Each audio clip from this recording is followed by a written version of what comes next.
In 2021, American students went back to school full-time. That year, I taught middle school.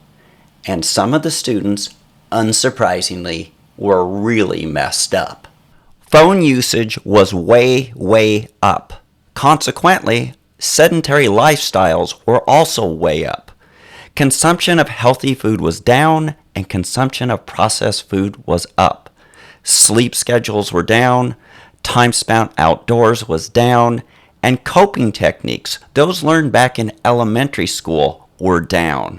The most frequent coping technique, if you want to call it a coping technique, was to get up and run out of the classroom. As I was navigating through post-COVID middle school teaching, I received a WhatsApp text from Ireland. Here is what it said. My mate told me you work with messed up guys. Any time to talk to me? If nothing else, I was intrigued by the message, so I gave the guy a call.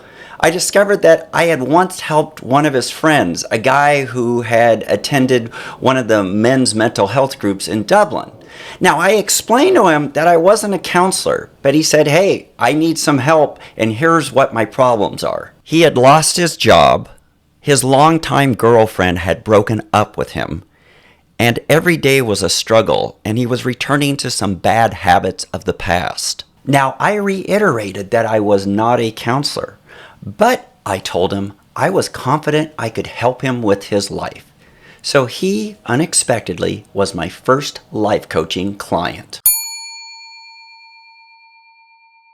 In November of 2023, here was my situation. I was 2.5 years into classroom teaching, knowing that it was not for me.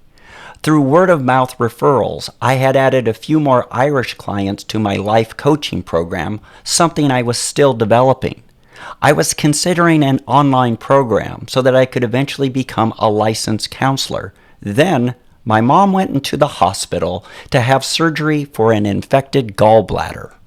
As it turned out, my mom's ailing lungs couldn't handle the surgery, and a few days later, I watched her take her last breath. Now, watching a parent die evokes a wide variety of emotions, but it really brings home one thought. Life is short, so you better get on with it.